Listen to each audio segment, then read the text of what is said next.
예수의 은혜와 평강이 있을지어다. 저녁은 드셨어요? 못 드셨어요? 저희 교육자들이 청함을 받아서 저녁을 하고 오는데 우리 교회 식구들 혹시라도 퇴근하고 저녁 못 들고 오실 수 있겠다 하는 그런 마음이 있습니다.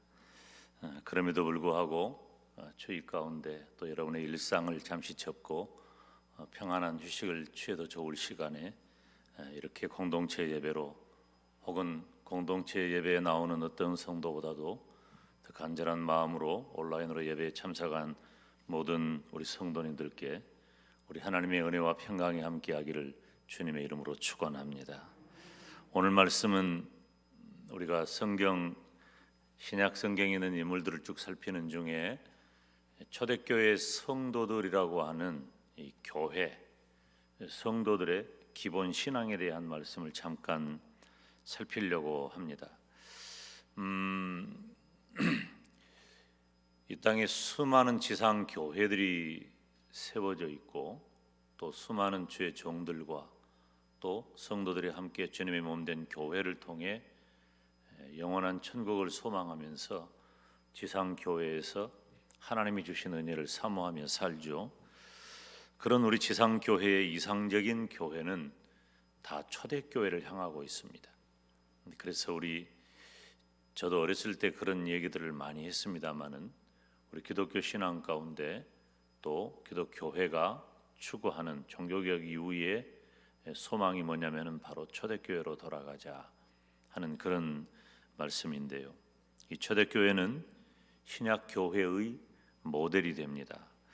우리가 성경을 40절까지 읽었죠. 43절부터서 47절까지를 한번 읽으면 초대교회가 어떤 교회였는지 알 수가 있어요. 43절부터 함께 읽습니다. 시작.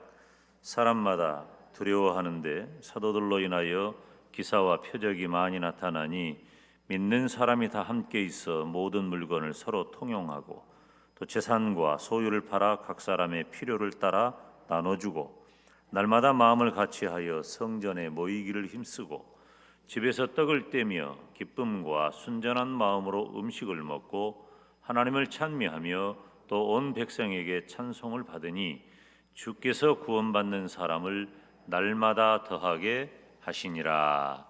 아멘. 이 말씀은 다음 주일에 담임 목사가 증거할 말씀이기도 한데요. 여러분, 지금 우리가 방금 함께 읽은 43절부터 마지막 47절 사이에 있는 이 말씀은 초대교회의 모습입니다. 즉, 이 땅에 신약 시대의 모든 교회들이 우리 교회가 어떤 교회가 되면 좋겠는가 다 물어보고 각자의 생각은 다를 수 있어요.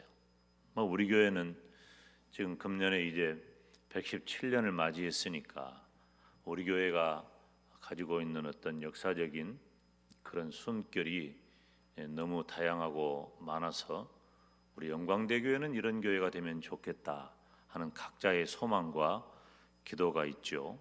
그런데 그 모든 것들을 다 합하고 정리하고 마치 호박을 졸여서 호박엿을 맛있게 만드는 것처럼 어떤 교회여야 하는가를 정밀하게 그렇게 말씀드리려 한다면 방금 우리가 함께 읽은 43절로 47절에 있는 초대교회와 같은 교회, 상상할 수 없는 일들이 그때는 많이 일어났습니다.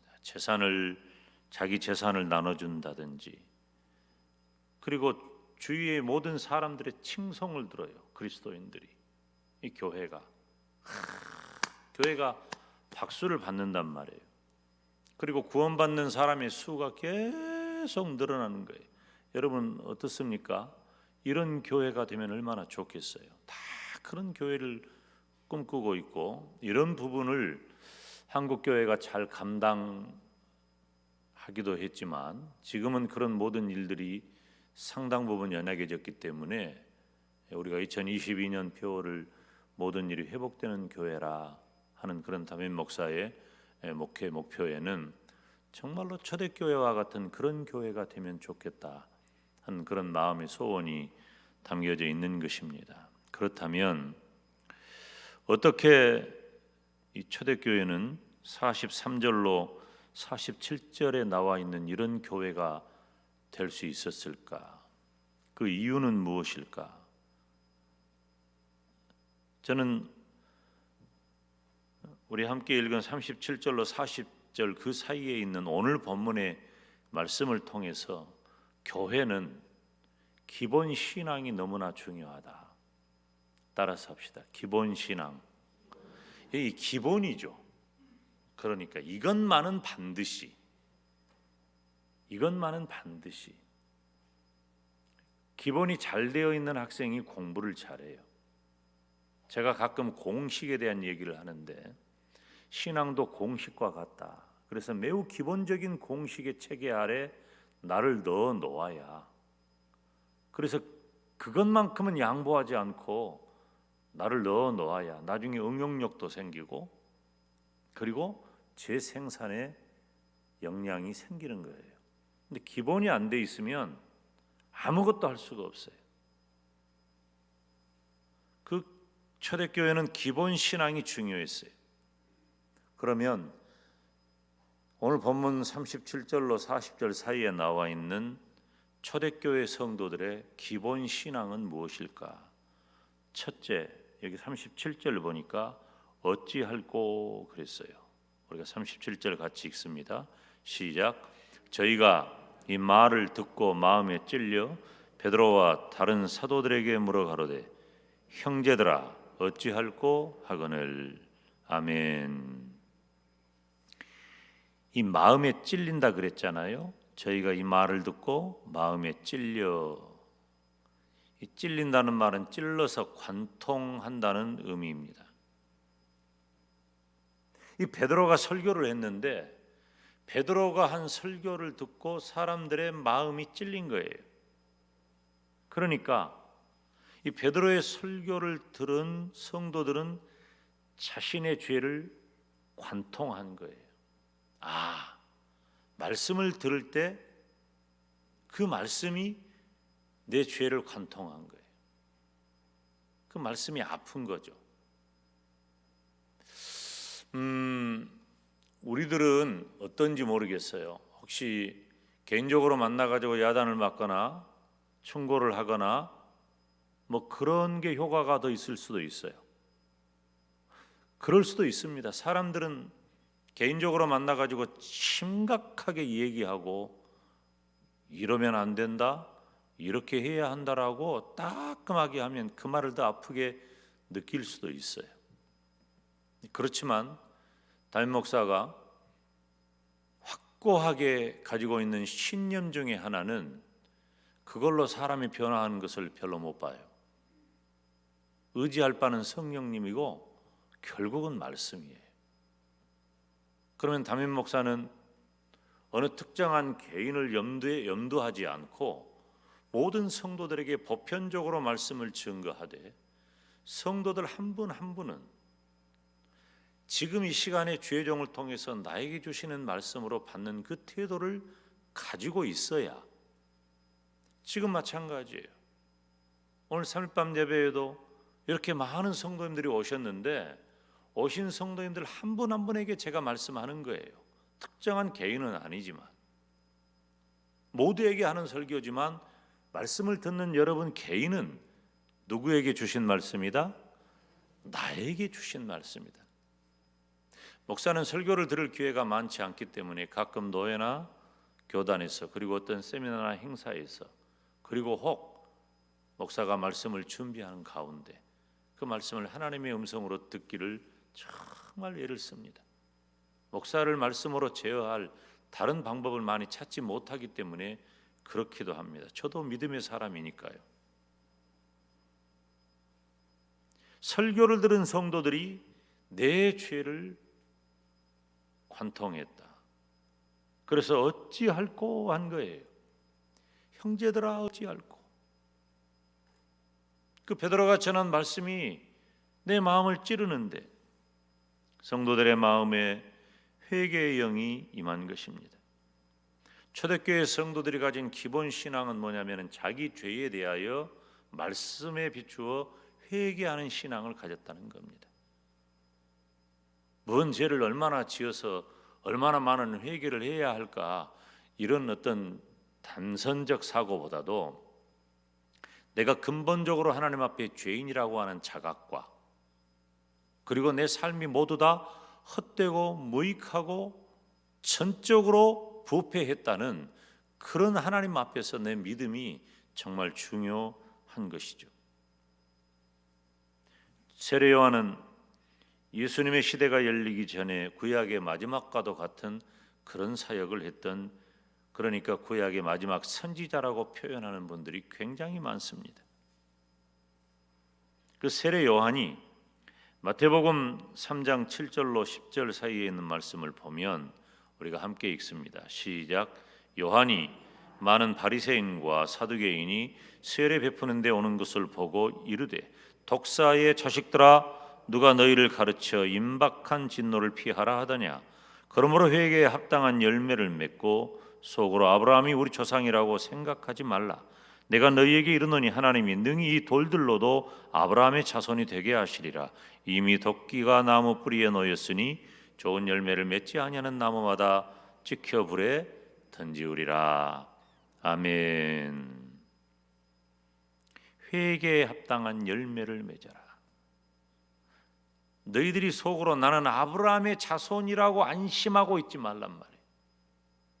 우리가 예수님을 믿고 구원받아 천국 가는 믿음을 가진 건 너무 중요하지만, 여러분, 우리가 대단한 안전지대에 놓여 있고 그 안전지대에서 산다는 생각은 버려야 합니다.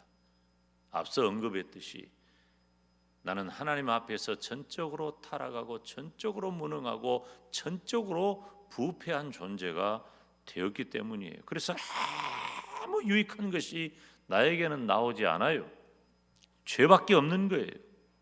예수님께서도 회개하라, 천국이 가까웠느니라 말씀하시잖아요.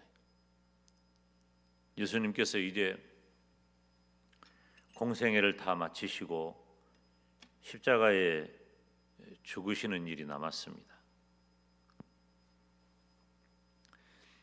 제자들과 마지막 만찬을 하시는 예수님이신데, 예수님께서 말씀하신 내용, 행동하신 것, 표정, 모든 것들은 다 제자들을 가르치시기 위한, 그리고 기록된 성경으로 이 시대를 사는 저와 여러분에게 교훈하시기 위한 계시의 말씀이에요.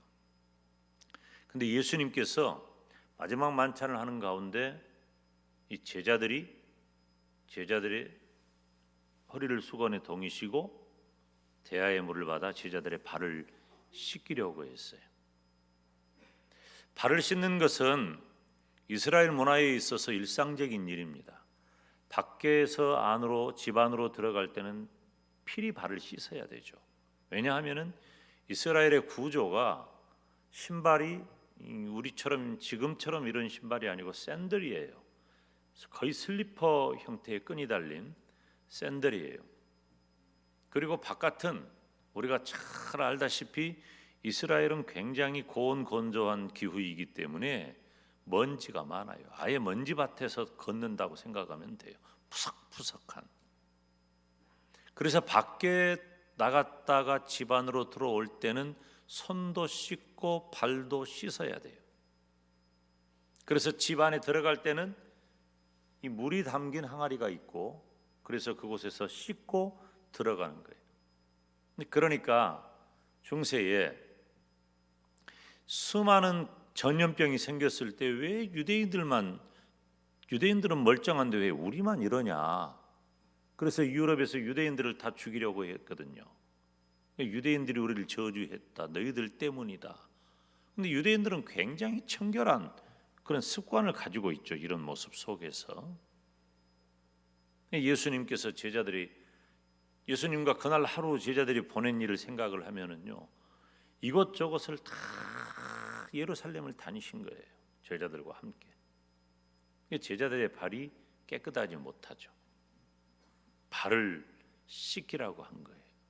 여러 가지 의미가 있지만 그 중에 하나가 바로 나의 죄를 회개하라는 거예요.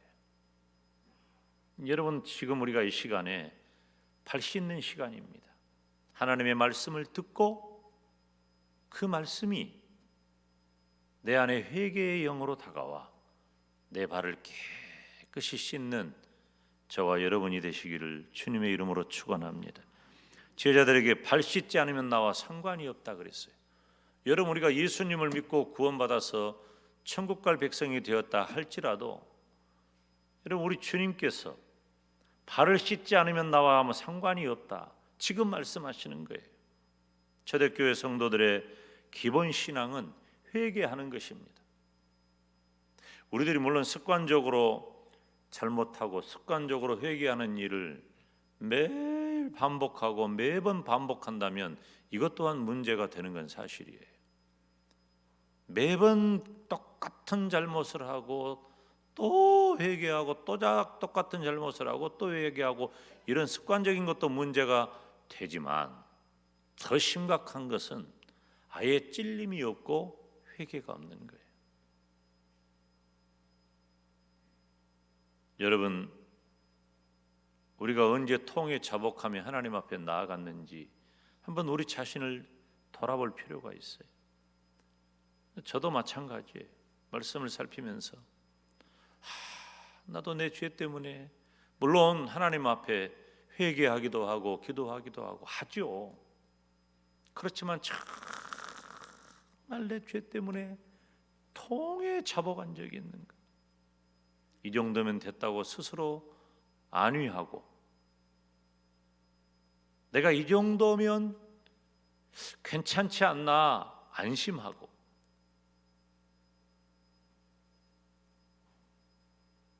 초대교회가 43절 이후에 있는 이 엄청난 역사를 이룬 교회의 모습을 갖추게 된 데는 어찌할꼬 하는 회개신앙이 있었다는 겁니다.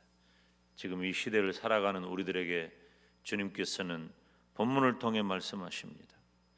너희가 죄가 있다면 죄종이 전한 말씀을 듣고 회개하여라 말씀하는 거예요. 저와 여러분이 다 회개하는 신앙 갖기를 주님의 이름으로 축원합니다.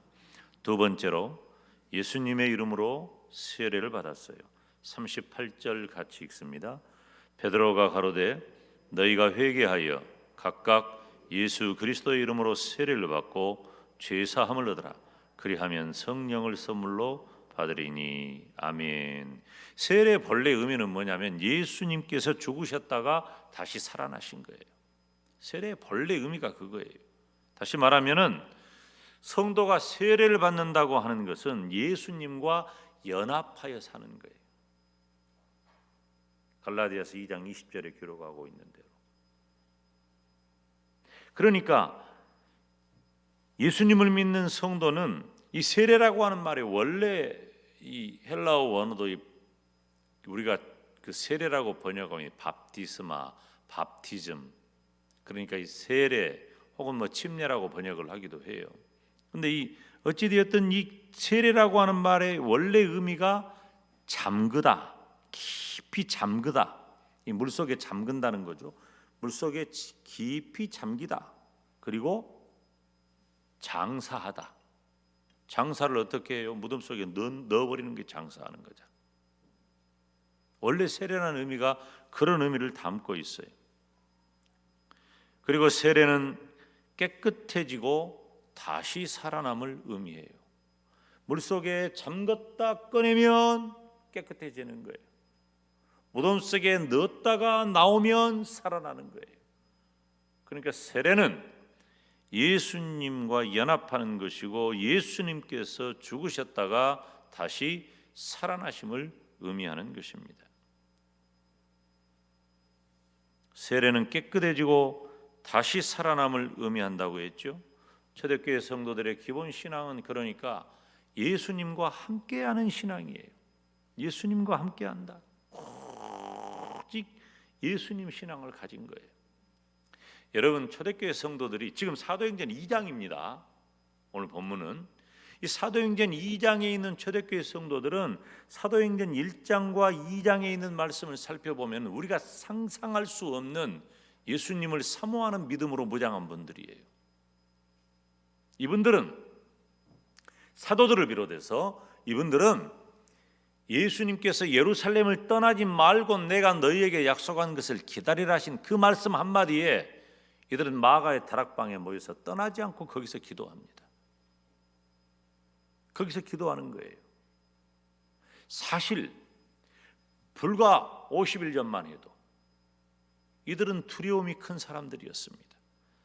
예수님께서 십자가에 못 박혀 죽으실 때에 그 현장에도 가까이 하지 못하고 예수님을 부인했던 사람도 있고 예수님을 멀찍이 봤던 사람도 있고 예수님을 버리고 떠났던 사람도 있고 두려워서 벌벌 떨고 감히 쳐다보지도 못했던 사람들이 바로 지금 이 자리에 있는 거예요.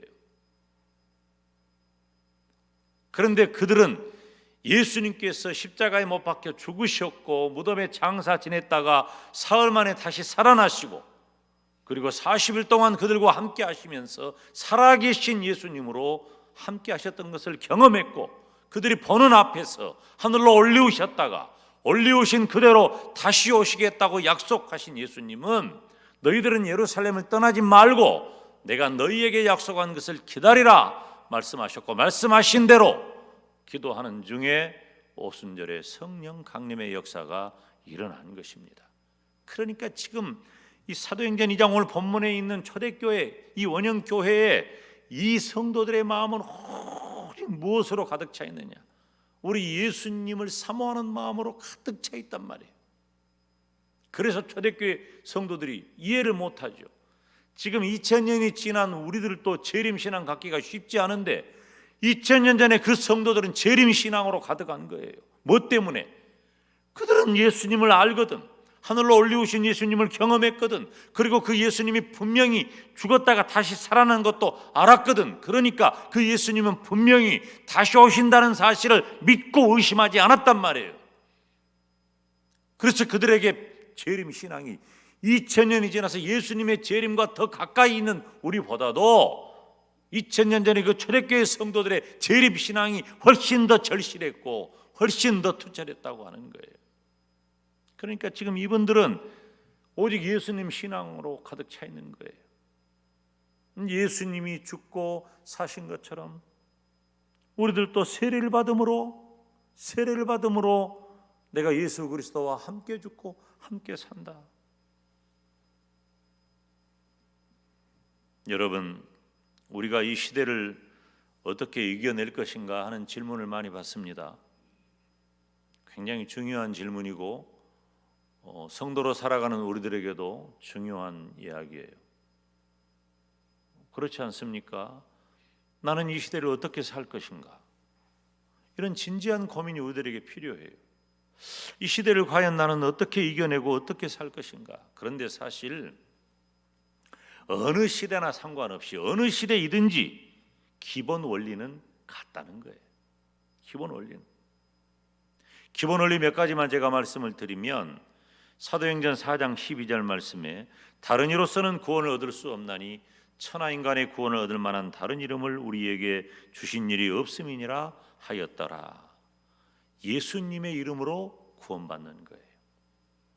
이게 기본 원리예요.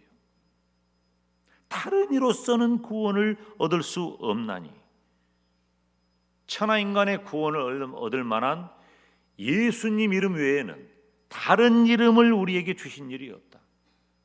2000년 전이나 지금이나 우리를 구원하실 이는 오직 예수님뿐인 줄로 믿습니다. 우리가 예수님의 이름을 전하는 거예요. 그러니까 예수님 이름으로 구원받는 거예요.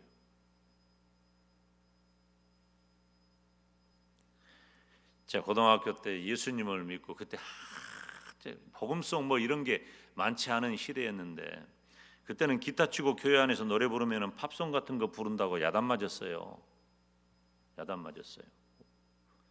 그리고 드럼 뭐 이런 건 꿈도 못 꿨지. 교회 안에 드럼 들어온 지 얼마 안 돼요. 몇십 년 안 됩니다. 어느 날 갑자기 교회에 드럼 있어야 된다 그러고 그런데 또 그걸 받아들이더라고. 처음에는 그냥 뭐 기타만 치는 것 같고도 무슨 팝송 교회 안에서 팝송 부르냐? 그런 것처럼 엄청 야단했거든. 우리 지금 여기 계신 분들이 젊을 때 얘기니까 그때 다 어른들한테 야단 맞고 교회 안에서 기타 치고 찬양했어요. 예수 이름으로, 예수 이름으로. 이 찬송 하나만 그때는 뭐 찬송이 다양하지 않을 때니까 악보 하나 겨우 구해가지고 그 뭐예요? 가리방이라 그런가? 그 가리방 아세요? 이렇게 긁어가지고 프린트 이렇게 밀어서 그 프린트 해가지고 그거 가지고 지금 보면 생각하면 얼마나 흐릿했는데 그때는 그것도 신문물 같더라고. 예수 이름으로, 예수 이름으로 구원을 받았다고 그런 찬양 하나만 온종일 그것만 해도 얼마나 마음에 들든지 몰라요. 여러분, 제가 1980년도 복음화 대상에 1974년에 엑스폴로 74가 있었다면 1980년에는 복음화 대성회가 있었어요. 여의도 광장에서 다 했습니다. 그때 여의도 광장에서 복음화 대성회를 마친 다음에 전부 어떤 스티커가 많이 성경에 붙어져 있고 곳곳에 붙어 있냐면 새 생명 예수라고 하는 말이 다 붙어 있었어요. 파란색의 하얀 글씨, 빨간색의 하얀 글씨, 새 생명 예수. 뭐가 새 생명 예수입니까? 예수님으로만 새 생명이 가능한 거예요. 예수님으로만 구원이 가능한 거예요. 이 세상에 구원받을 유일한 이름은 오직 예수님밖에 없는 거예요. 여러분, 초대교회 성도들은 이 신앙 가지고 산 거예요. 이 신앙 가지고 예수님을 믿으면 구원받는다. 하도 여러분은 많이 들으니까 뭐 달달달달 속으로 외우는지 모르겠지만은 2000년 전에 오늘 본문 사도행전 2장의 초대교회 성도들은 예수님을 믿고 구원받는다라는 이 사실이 가슴이 뛰고 놀랍고 신기하고 놀라운 그런 소식이었단 말이에요.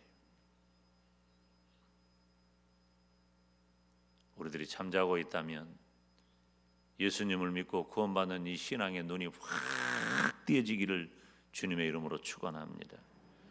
또 하나는 우리 주님께서 요한복음 14장 6절에 예수께서 가라사대 내가 곧 길이요 진리요 생명이니 나로 말미암지 않고는 아버지께로 올 자가 없느니라. 예수님만이 구원에 이르는 유일한 길이라고 하는 거예요. 예수님을 믿음으로 구원받는다는 신앙과 오직 예수님만이 유일한 길이라고 하는 신앙인 거예요. 주님이 강조하신 거예요. 요한이서 1장 10절로 11절 말씀을 보면 우리 함께 읽습니다. 시작. 누구든지 이 교훈을 가지지 않고 너희에게 나아가거든 그를 집에 들이지도 말고 인사도 말하라. 그에게 인사하는 자는 그 악한 일에 참여하는 자임이니라. 아멘. 그러니까 얼마나 초대교회 성도들이 투철했냐면요, 예수님과 다른 복음을 가진 자는 인사도 하지 마라 그랬어요. 여러분에게도 뭐 지금 들어오는지 모르겠지만 카카오톡, 나 카카오 회사하고는 상관없는데 뭐 카카오톡으로 들어오니까 내가 한 말이에요. 뭐 우리는 하나 뭐 어쩌고 저쩌고 해가지고 나는 뭔고 있어요. 봤더니 신천지 이것들이 목사인 줄도 모르고 아니 목사인 줄 알고 하는지 여러분들 그런 거 그거 다 닦아버려요. 보지도 말고 얼른 눈치채고 내가 쳐다도 안 봅니다. 혹시 그거 다 들어온 거 나 받아봤다 한번 하나. 우수한 사람들만 받으니까 몇 명 안 되는구나 이게. 쳐다도 볼 필요가 없어요. 어떨 때는 편지를 보내와요. 요즘은 편지가 흔치 않을 때니까 편지가 오면 또 뜯어보거든. 그래서 내 편지는 아예 내가 조 목사님한테 다 뜯어봐라 그래요. 다 뜯어보고 쓸데없는 다 버려버려라. 쓸데없는 다 버려라. 내가 뭐 나한테 온 거 비밀로 할 것도 말 것도 없으니까 당신이 다 뜯어보고 필요한 것만 나한테 전달해 주라. 여러분, 예수님과 다른 복음을 가진 자는요 인사도 하지 마라 그랬어요. 이건 초대교회 성도들의 생명이었습니다. 그것 때문에 초대교회 성도들이 포기해야 할 것들이 얼마나 많았는지 몰라요. 그래도 그 기본 신앙을 지켰단 말이에요. 갈라디아서 1장 7절 8절에 다른 복음은 없나니 다만 어떤 사람들이 너희를 요란케 하여 그리스도의 복음을 변하려 함이라. 그러나 우리나 혹 하늘로부터 온 천사라도 우리가 너희에게 전한 복음 외에 다른 복음을 전하면 저주를 받을지어다. 아멘. 예수님 외에 다른 복음은 없다는 거예요. 예수님 외에 다른 복음은 없다. 요한계시록 20장 4절에 또 내가 보니 예수의 증거와 하나님의 말씀을 인하여 목배임 받은 자의 영혼들과 그랬어요. 초대교회 성도들은 예수님 증거하다 목배임을 당했습니다. 이렇게 말로 하니까 너무 편한 거예요. 목배임을 당한, 이건 보통 일이 아니에요. 우리들이 너무 신앙에 대한 우리들의 태도가 지나치게 관념적이에요. 사실적이지 못해. 죽기 살기로 내가 이렇게 해야 내 믿음 지킨다는 기본 원리, 나 스스로를 통제하고 제약하고 붙들어매는 그 틀이 우리들에게 좀 필요해요. 그래서 제가 지금 우리들이 2022년에는 난 이렇게 신앙생활 하겠다고 스스로 서약하도록 제가 문구를 만들고 있어요. 지금 스스로. 그래서 싱크대도 붙여놓고 차에도 붙여놓고 뭐 여기도 붙여놓고 저기도 붙여놓고 성경책에도 붙여놓고 그렇게 해서 하여튼 틈나는 대로 읽어보면서 내가 이렇게 살고 있는가 스스로 다짐하고 서약하는 건데 아예 좀 문구로 만들려고 그래요. 지금 그래서 다 나눠드리려고 그래요. 그 무슨 치킨만 시켜도 그 치킨 쿠폰 중요해가지고 자석으로 만든 쿠폰 냉장고에다 다 붙여놓고 10개 모을 때까지 기다리는데, 우리가 예수님 믿고 천국 가는 신앙생활 잘해야 되는데 그것 하나 내가 그냥 어떻게 살지 그냥 말씀을 들을 때는 끄덕끄덕 하다가도 돌아가는 길에 그냥 다 잊어버리고.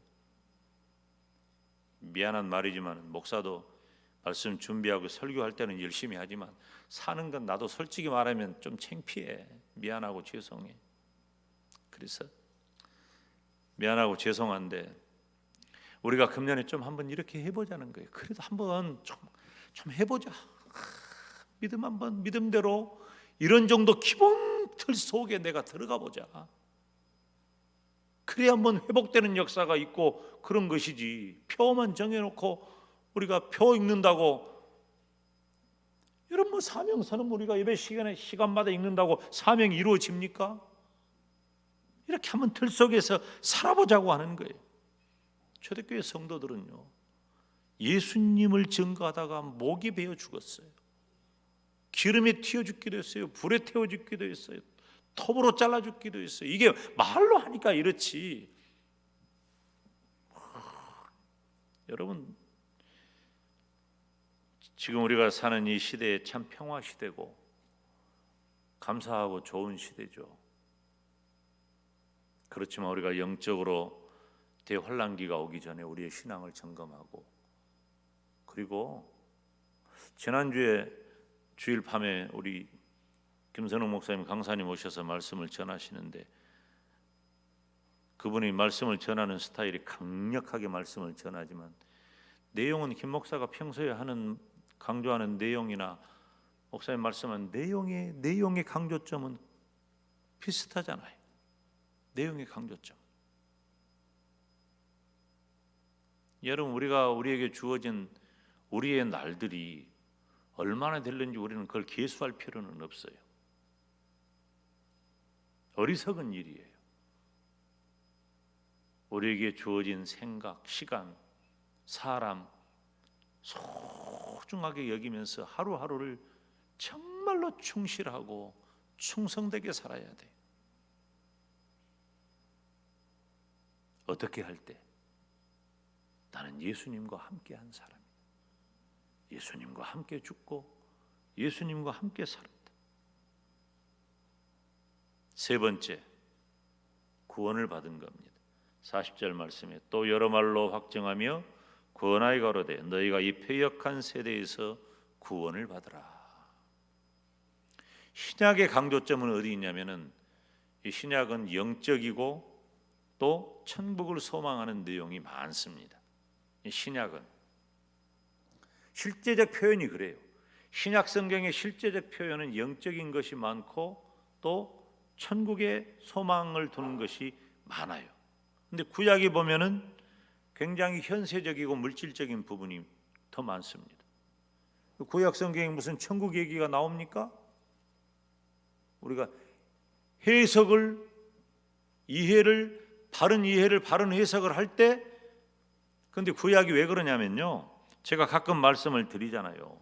구약은 예수님이 오시기 전 모형 시대라 그래요. 그림자 시대, 상징 시대라 그런 거예요. 그래서 그림자, 모형, 상징은 본체와 비교해 보면 희미한 거예요. 그림자는 희미한데 본체는 선명하잖아요. 근데 신약 시대에는 본체이신 예수님께서 이 땅에 오셨기 때문에 이제는 확 열려버린 거예요. 예수님이 오시면서 구약에 희미했던 것들이 확 열려버리고 수건이 벗겨져 버리고 얼굴과 얼굴을 대하듯이 보게 된 것이고,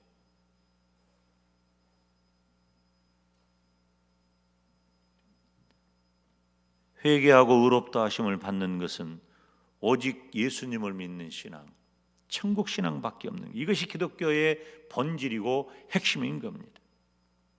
초대교회 기본 성도들의 기본 신앙은 예수님으로 구원받는 거예요. 여러분, 구약에 있는 성도들은요, 오실 예수 그리스도를 믿고 구원받았다 그랬잖아요.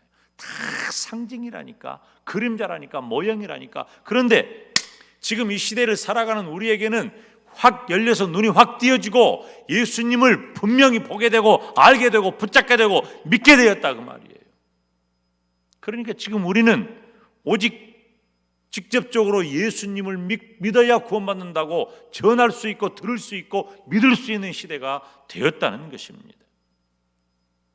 우리들이 천국에 대해서 이 막연한 관념적인, 그러니까 우리가 천국 신앙이 없는 거예요. 천국은 분명히 있다.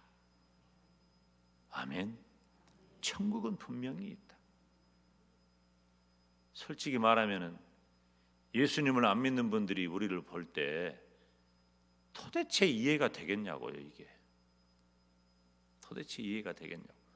성경에는 믿을 수 있는 것보다도 믿지 못할 이야기가 너무 많은데 그것이 믿어지는 것 보면은 우리가 얼마나 영적인 사람이 되었냐 그거예요. 우리는 이미 영적인 존재가 된 거예요. 제가 정말 감동적으로 잊지 않는 게 뭐냐면, 그 염산교회 순교 그 VTR 이렇게 보면 마지막 부분에 그 권사님도 지금은 천국 가셨어요. 그 권사님도 지금은. 근데 그 권사님이 자기 가족들 다 이렇게 순교당한 얘기를 이렇게 이야기 구술을 하고 하는 가운데 마지막에 뭐라고 하면, 저기들은 천국 갔을 것이요. 그 음성이 아직도 저는 절절해요. 볼 때마다 천국, 그 자기 가족들이 다 순교당하는 그 일을 직접 목도한 그 노 권사님이 하는 말이 천국 갔을 것이요 하는 거예요. 천국이 있다는 확신이 없는 사람이 어떻게 그런 고백을 할 수가 있어요? 저는 의도적으로 그렇게 말을 하기 시작했고 지금도 의도적인 것도 있고 습관적인 것도 있어요. 제가 가끔 그러잖아요. 천국 가신 아무개, 천국 가신 아무개, 그런 얘기를 가끔 해요. 의도적으로 그래요. 천국 가신 장로님, 천국 가신 권사님, 천국 가셨다. 사랑하는 여러분, 초대교회 성도들은 기본 신앙이 분명했습니다. 기본이 중요해요. 말씀을 들을 때 회개하는 마음이 필요합니다. 주의 종이 전한 말씀으로 언제나 회개하는 믿음 가지시고 오직 예수님으로 구원받고 예수님과 함께하는 신앙 가지시기를 주님의 이름으로 축원합니다. 기도하겠습니다. 하나님 아버지, 주의 종이 전한 말씀을 들을 때 우리도 초대교회 성도들처럼 마음이 찔려 회개하는 믿음을 주시고 이 세상의 그 어떤 것보다도 오직 예수님을 믿고 구원받는 예수님 신앙, 그리고 예수님과 함께 죽고 함께 사는 예수님과 함께하는 세례신앙 갖게 하셔서 이 거칠고 험한 세대를 살고 믿음 따라 살기 어려운 이때에도 우리 영광대교의 모든 식구들은 예수님 신앙으로 이 시대의 가장 아름답고 모범적인 복된 교회, 복된 성도가 되게 하여 주시옵소서. 예수님의 이름으로 기도하옵나이다. 아멘.